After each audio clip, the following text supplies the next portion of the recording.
partir de agora, o resumo dos fatos que são notícia no seu estado, no Brasil e no mundo.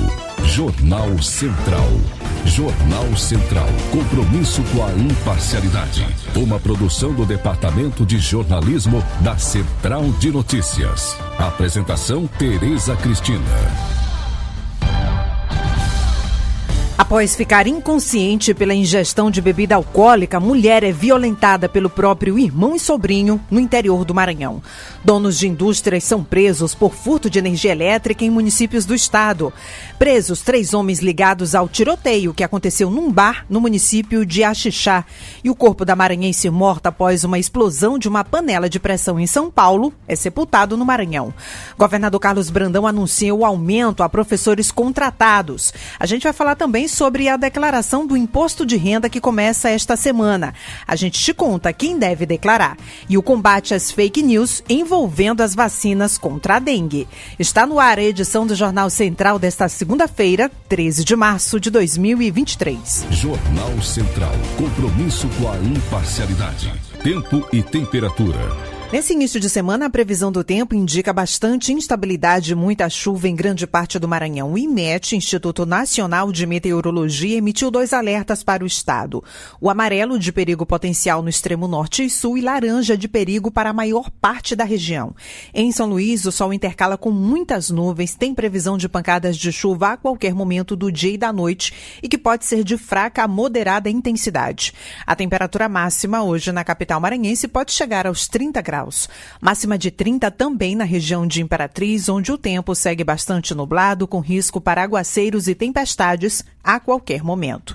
Também segue em alerta para chuva fraca a moderada intensidade nos municípios de Lajeado Novo, em Belágua, São Domingos do Azeitão, em Amapá do Maranhão, São Roberto, Afonso Cunha e em Junco do Maranhão.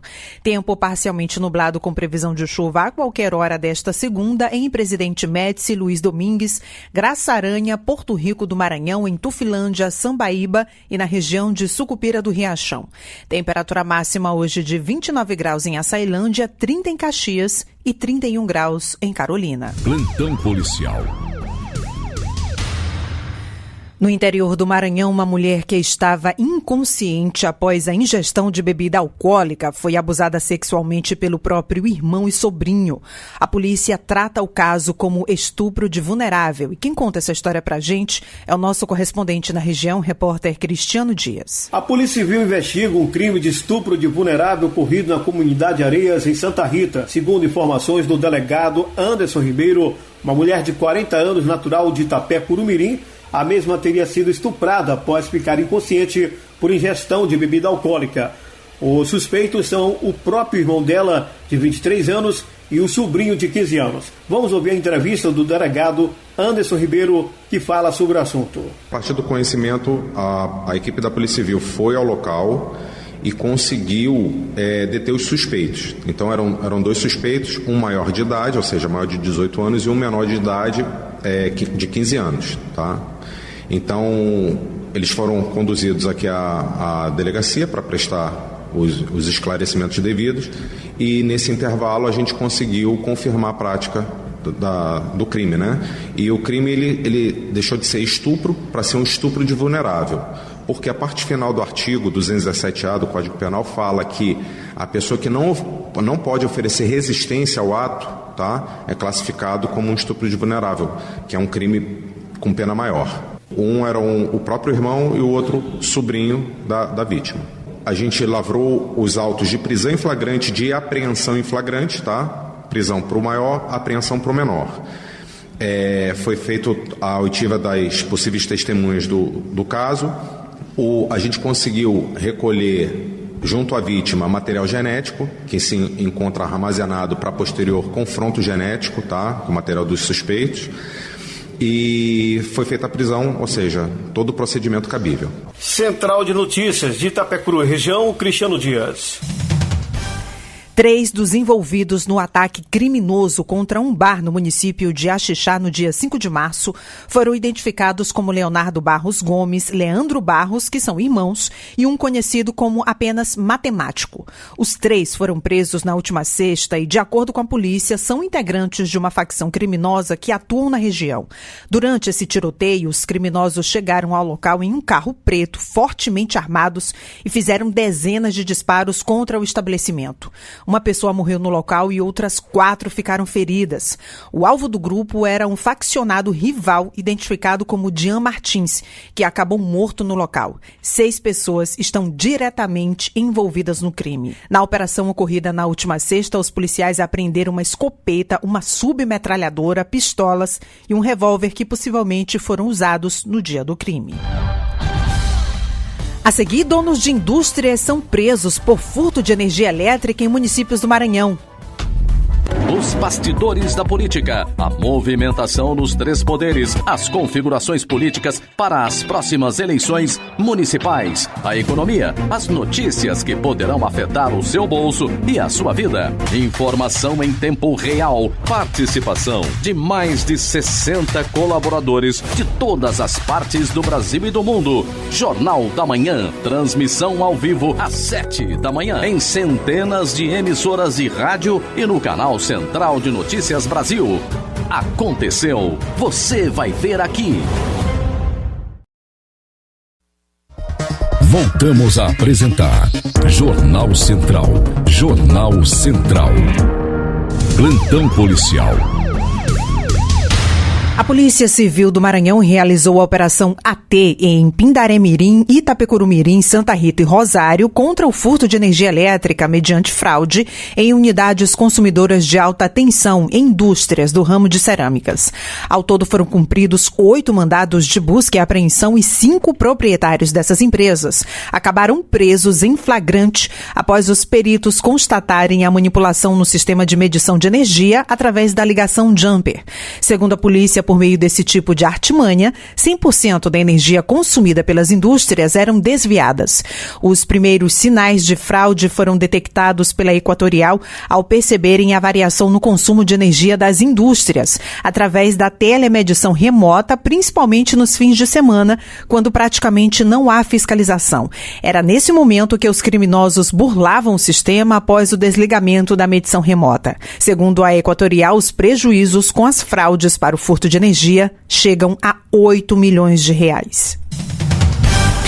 Em Viana, um jovem de 18 anos foi morto a tiros durante uma briga. As notícias policiais das últimas horas com o repórter Adilson Souza. A gente começa falando de um homicídio que ocorreu na cidade de Viana, onde um jovem de 18 anos foi morto durante uma briga. O homicídio ocorreu no bairro Mutirão e a vítima foi identificada como Pedro Henrique Soares Gomes. A polícia informou também que Pedrinho era muito conhecido no bairro Mutirão e tinha desavenças com os autores dos disparos. Após o homicídio, a polícia foi acionada, realizou buscas no local para tentar localizar os autores, mas até o momento nenhum dos autores foram localizados. Agora, a polícia continua investigando o caso.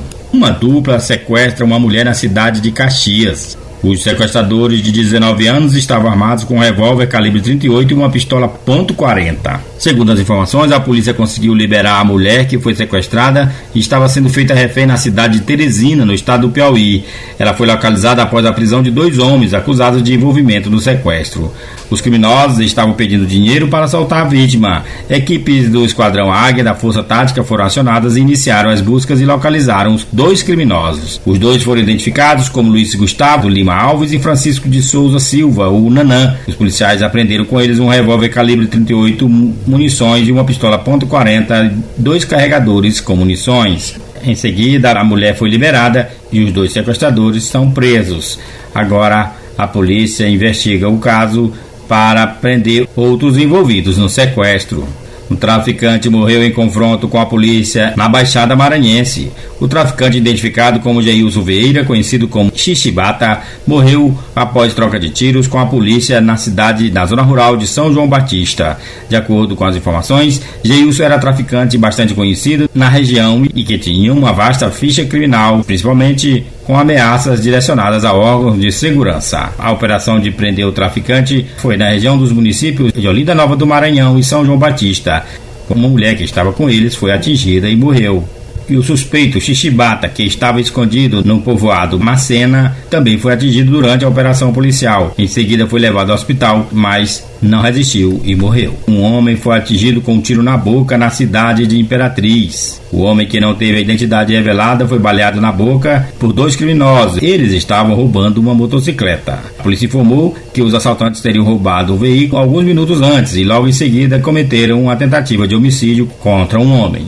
Após o crime, os suspeitos fugiram em uma moto roubada e a polícia ainda não localizou os autores. O homem atingido foi atendido pelo SAMU e, apesar da gravidade, resistiu aos ferimentos e está internado no Hospital Municipal de Imperatriz. Eu fico por aqui e volto com vocês. Adilson Souza, Central de Notícias. O corpo da maranhense Almida Maria Teixeira, de 36 anos, que morreu após uma panela de pressão explodir em uma churrascaria de Mogi Guaçu, em São Paulo, chegou a São Luís na madrugada desse domingo e foi sepultado no final da tarde.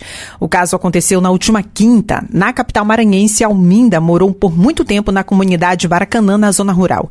Ela deixa 2 filhos. Em São Paulo, na churrascaria, a maranhense trabalhava como cozinheira e estava no primeiro dia de trabalho quando a explosão da panela de pressão resultou em um ferimento na cabeça e ela morreu na hora. O caso foi registrado como morte acidental na Delegacia Seccional de Mogi Guaçu. A seguir, governador Carlos Brandão anuncia o aumento a professores contratados em meio à greve. Voltamos a apresentar Jornal Central. Jornal Central. Política. O governador Carlos Brandão anunciou na manhã desta segunda, por meio das redes sociais, que o Estado vai conceder aumento salarial a professores contratados do Maranhão. Segundo ele, esses profissionais passam a ter salários de R$ 2.210,28 para 20 horas e R$ 4.420,55 para 40 horas. Os valores serão retroativos a janeiro. Os professores da rede pública do Maranhão seguem em greve. A categoria exige reajuste salarial de 14,95%. Na última rodada de negociações, o Estado sinalizou o piso de 11%. E nesse fim de semana, o governador Carlos Brandão, acompanhado de parte do seu secretariado, entregou à população do município de Mirador uma série de obras nas áreas da infraestrutura, lazer, cidadania e inclusão digital. Quem tem as informações pra gente é o repórter Edivaldo Oliveira. O governador Carlos Brandão concluiu mais uma semana de entrega de obras no Maranhão, no município de Mirador, no sertão do estado, com ações nas áreas de infraestrutura, lazer, cidadania e inclusão digital. O Maranhão soube que Mirador passou por enchente, então aqui nós estamos reconstruindo o Mirador e o Brandão está fazendo parte dessa reconstrução. Quem viu o Mirador antes e hoje está vendo o Mirador totalmente diferente, mas eu sozinha eu não ia conseguir como prefeito. O Mirador recebeu a 67ª unidade do Viva Procon, uma parceria entre o governo do Maranhão e a Prefeitura Municipal. A diretora do Procon, Karen Barros, destacou a importância da expansão dos serviços do Viva Procon em todo o estado. É uma grande importância porque essa é uma região que necessitava muito. Os cidadãos aqui de Mirador, de toda a região, tinha que ir para Colinas, às vezes Presidente Dutra, para conseguir um documento. É a unidade 67 que a gente está entregando em Mirador e aí conseguindo entregar os serviços e deixando cada vez mais perto das pessoas. O governador Carlos Brandão também anunciou novas ações no município e reforçou o compromisso de entregar 300 obras em 100 dias em todo o Maranhão. Dando continuidade ao nosso projeto de entregar 300 obras nos primeiros 100 dias de governo, estamos agora aqui em Mirador, de forma que nós estamos avançando nas inaugurações que nós prometemos. Assim tem sido em vários municípios. De Mirador, Edivaldo Oliveira. Morreu neste domingo em decorrência de problemas coronários o presidente estadual do partido Democracia Cristã, Eduardo Costa Martins, aos 70 anos de idade. O partido disputou as eleições gerais de 2022 com a candidatura a governador do professor Joás Moraes. O corpo de Eduardo está sendo velado na igreja Nossa Senhora do Perpétuo Socorro, no bairro da Coab, em São Luís. O enterro está previsto para acontecer no Jardim da Paz, no bairro do Maiobão.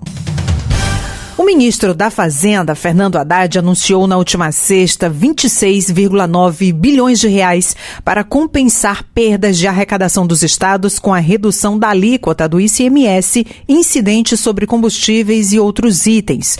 Segundo o ministro, o montante anunciado é resultado de um acordo com os governadores dos estados.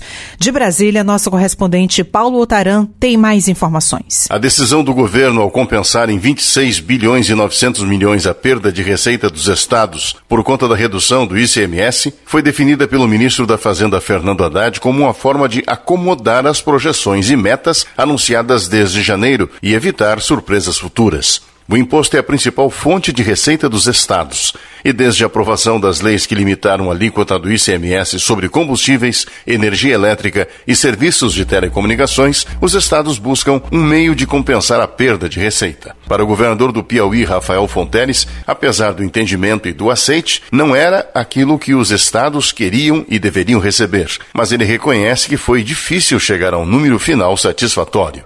Finalmente chegamos ao entendimento intermediário entre o que o Concefaz apontava, que era 45 bilhões, e a proposta inicial do Ministério, que era 13 bilhões. De fato, foi um acordo difícil de ser feito. Em todo caso, isso dá segurança jurídica ao processo e nós temos compensado, ainda que parcialmente, as perdas de 2022, que realmente impactou muito as finanças estaduais. A equação ainda contempla que estados que têm a receber até 150 milhões tenham 50% neste ano, os outros 50% no ano que vem com recursos do Tesouro Nacional. Já aqueles que têm a receber entre 150 e 500 milhões têm garantido 1/3 do valor neste ano e 2/3 no ano que vem. Já os acima de 500 milhões a receber têm assegurado 25% agora, 50% no ano que vem e os 25% restantes daqui 2 anos. Já os estados em regime de recuperação fiscal, como é o caso do Rio de Janeiro, Goiás e Rio Grande do Sul, o mesmo regramento dos anteriores,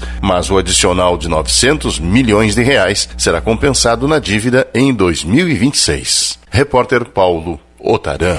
A seguir, Moto reage, elimina o Sampaio e vai decidir o segundo turno do Campeonato Maranhense.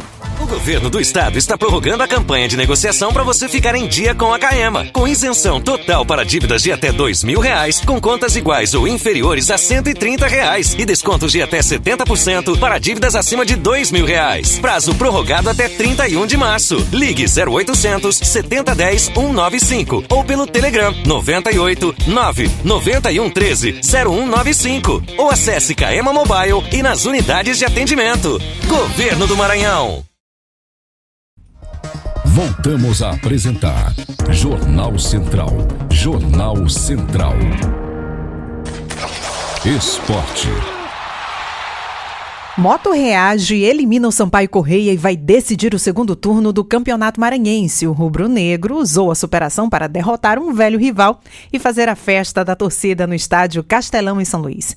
Jalber Pereira tem as informações. Jogando no estádio Castelão na noite desse domingo, o Sampaio perdeu para o Moto pelo placar de 2-0. E com isso, chegou à terceira eliminação em apenas 12 dias. A equipe tricolor já havia sido desclassificada da Copa do Brasil ao perder para o Maringá por 2-1 e também deixou escapar a chance de se classificar para a próxima fase da Copa do Nordeste. E ontem, pela semifinal do Campeonato Maranhense, o time acabou conhecendo a sua primeira derrota no estadual. Com o resultado, o Papão do Norte se classificou para a final do segundo turno do Campeonato Maranhense e enfrentará o MAC no próximo domingo no horário das 16 horas, também no estádio Castelão.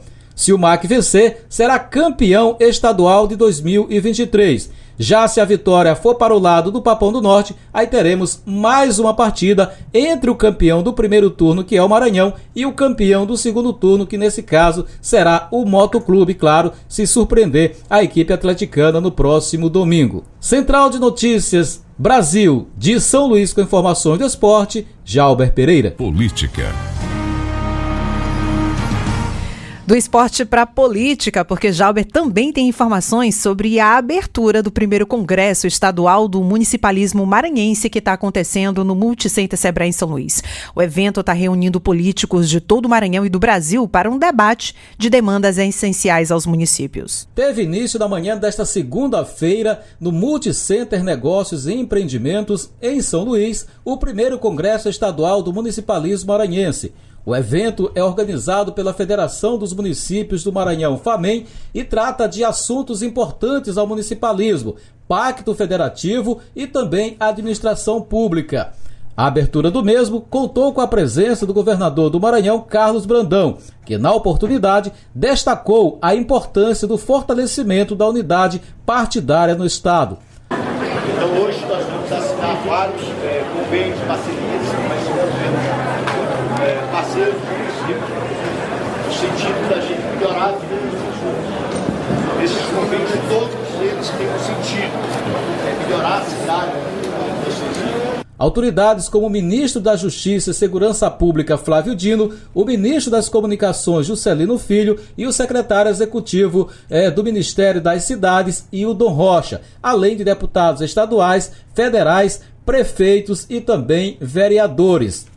Já o presidente da FAMEM, Ivo Rezende, falou da importância desse evento no estado do Maranhão, que considera um marco no segmento. Momento muito oportuno de poder sentar para tratar das pautas municipalistas, tendo em vista o realinhamento do governo do estado com o governo federal, a bancada maranhense, esse novo momento que passa a Assembleia, esse momento histórico de ter a presidente como uma mulher à frente da Assembleia Legislativa do Estado do Maranhão, e a gente poder ter 4 ministros lá representando o Maranhão junto ao presidente Lula. Como parte da programação, será promovido o Prêmio FAMEM de Boas Práticas. A premiação tem como objetivo reconhecer, valorizar e condecorar os municípios que apresentaram práticas de inovação na gestão pública entre janeiro de 2021 e fevereiro de 2023, relacionados a temas importantes como assistência social, cultura, desenvolvimento rural, ecossistemas de inovação, meio ambiente, saúde e segurança pública. O prêmio estimado para esses municípios será de R$ 735 mil. Central de Notícias Brasil, de São Luís, Jalber Pereira. O Jornal Central é uma produção do Departamento de Jornalismo da Central de Notícias. A técnica é de Jami Chaves e a apresentação foi de Tereza Cristina. Estarei de volta amanhã, nesse mesmo horário, aqui na sua emissora. Obrigada pela companhia e até amanhã. O governo do estado está prorrogando a campanha de negociação para você ficar em dia com a Caema, com isenção total para dívidas de até R$2.000, com contas iguais ou inferiores a R$130 e descontos de até 70% para dívidas acima de R$2.000. Prazo prorrogado até 31 de março. Ligue 0800 7010 195 ou pelo Telegram 98 991 13 0195 ou acesse Caema Mobile e nas unidades de atendimento. Governo do Maranhão.